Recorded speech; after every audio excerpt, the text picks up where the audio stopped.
আসসালামু আলাইকুম ওয়া রাহমাতুল্লাহি ওয়া বারাকাতুহু। উম্মত একসাথে জাতীয় কনফারেন্স 2024 আজকের এই আয়োজনে উপস্থিত উলামায়ে কেরাম, তৌহিদি জনতা, অনেক আলোচনা হয়ে গেছে, সামনে অনেক গুরুত্বপূর্ণ আলোচনা আছে।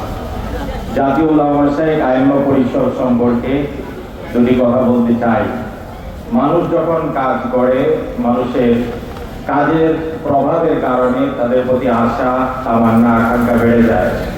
জাতীয় উলামা মাশায়েখ বাংলাদেশের ঐক্যের প্ল্যাটফর্ম তৈরির ক্ষেত্রে যখন ক্রান্তিকাল অতিক্রম করছিল, ঠিক সেই অভাবনীয় মুহূর্তে জাতীয় উলামা মাশায়েখ ঐক্যের প্রতীক হিসাবে আমাদের সামনে আবির্ভাব হয়েছে।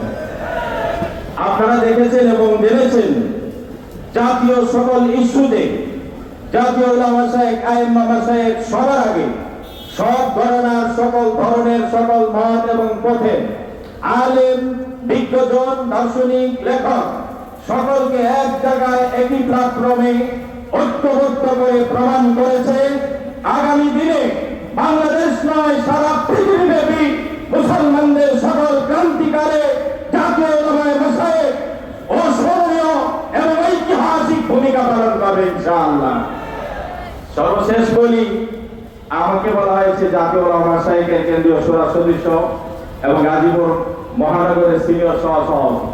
আলহামদুলিল্লাহ, গাজীপুরবাসী প্রমাণ করেছে, আমাদের গাজী আল মাহমুদ ভাই, আমাদের হাবিবুর রহমান মিয়াজি ভাই সহ গাজীপুরের সকল উলামা মাশায়েখ আপনাদের সকল জাতীয় এবং আঞ্চলিক কার্যক্রমে শতভাগ স্বতঃস্ফূর্ততার সাথে অর্থনৈতিক এবং শারীরিক ভাবে সহযোগিতা করে আপনাদের হাতকে শক্তিশালী করার জন্য সর্বাবস্থায় প্রস্তুত আছে।